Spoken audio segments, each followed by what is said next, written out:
임종석이 날아갔습니다. 결국 중성동갑 공천은 전현희 전 위원장이 받았는데 아주 좋은 뉴스입니다. 요즘 즐거운 소식이 좀 없었는데 이렇게 임종석이 날아가니 속 시원합니다. 특히 조중동이 오래전부터 임종석 건으로 빌드업하며 총선 판세를 완전히 흔들려고 준비했던 캐비닛도 더 이상 작동하지 않을 것 같습니다. 사실 안교백 의원이 이렇게 말씀하신 순간부터 이미 이 결정은 거의 끝난 것이고, 또한 고민정이 감히 당무를 거부하고 난리친 이유도 어떻게 보면 지난 비공개 최고위 회의에서 이 방침이 확정된 것이라는 부분을 알았겠죠. 여기서 지금 국민의힘이 160석 드립치면서 심지어 민주당 내부에서는 한강 벨트가 위험하다 이런 식의 인터뷰를 흘리면서 지도부를 또 흔들고 있는데 팩트로 보고드립니다. 한강 벨트 중요합니다. 의석수도 많지만 여기는 지난 총선과 대선의 결과가 다르게 나왔기 때문이죠. 그런데 강북까지 위험하다. 어제 나온 여조가 이렇습니다. 또한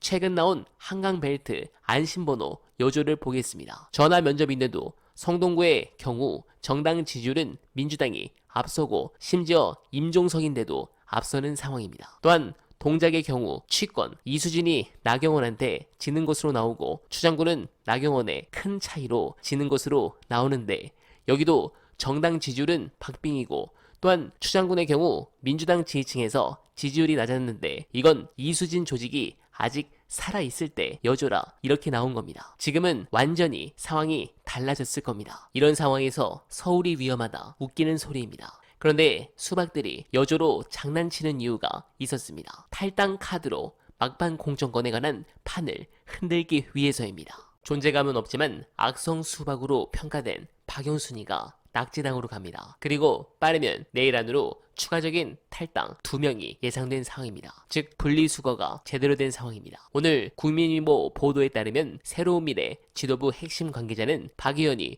오늘 새로운 미래로 들어올 것이라고 말했습니다. 이 관계자는 이어 박 의원은 원래 몇몇 의원과 함께 오늘 새로운 미래로 들어오기로 했는데 민주당의 공천 경선 일정 발표가 늦어져 우선 홀로 들어오게 됐다고 설명했습니다. 친 이낙연계로도 분류되는 박 의원은 지난 21일 국회 기자회견에서 현역 의원 평가 하위 10%에 포함됐다고 공개한 뒤 공천관리위원회 결정을 도저히 납득할 수 없다고 반발했습니다. 당시 박 의원은 지난해 10월 내 지역구에서 총선 출마를 선언한 박정현 전 대덕구청장을 이재명 대표가 지명직 최고위원으로 지명해 당 내외에서 숱한 논란이 있었다며 난리를 친 적이 있었습니다. 네, 드디어 현역 의원 하나를 영입하는군요. 그 다음은 선훈입니까? 전혀 두렵지 않고 이런 자들을 싹 다 치고 나가야 하는 이유 관련 영상 안내드리며 이만 인사드리겠습니다. 이거를 갖고 나는 왜 컷오프 됐냐? 이수진 의원 컷오프 됐잖아요. 그냥 바로 탈당했어요. 아, 탈당하는 거 보니까 컷오프 하는 게 맞네. 역으로 이런 논리가 됩니다. 탈당하는 거 보니까 컷오프 저 사람은 맞는 컷오프 거예요. 했어야 될 만한 예. 사람이었구나 그런 느낌이 드는 거죠. 제가 안타까운 게 최소한의 애당심이 진짜 안 보입니다. 아니 현역 의원 여러분들 지금 이재명 대표 욕하면서 여러분들 단톡방이에요. 이 의원이 왜 20%에 들어왔니? 왜 10% 들어왔니? 한마디 얘기할게요. 어떤 분이 한번 글 써주세요. 정봉주가 보고 있다. 여러분 단톡방 제가 다 보고 있습니다. 누가 10% 들어가고 누가 20% 들어간 게 왜 불공정해요? 다른 의원이 그럽디다. 상위 1%에 들어갈 사람이 박모 의원, 윤모 의원 하면서 상위 1% 들어갈 사람이 20% 믿을 수가 없다? 그렇게 말씀하시는 분이요. 그 논란 끝에서 당이 복당 허용해 주신 분이에요. 이재명 대표가 여러분들에게 좀 잘했을 때 얼마나 칭찬하고 쫙쫙 빨았습니까? 그러지 마세요. 180명 갖고 탄핵도 못했으면 못해서 큰 소리예요.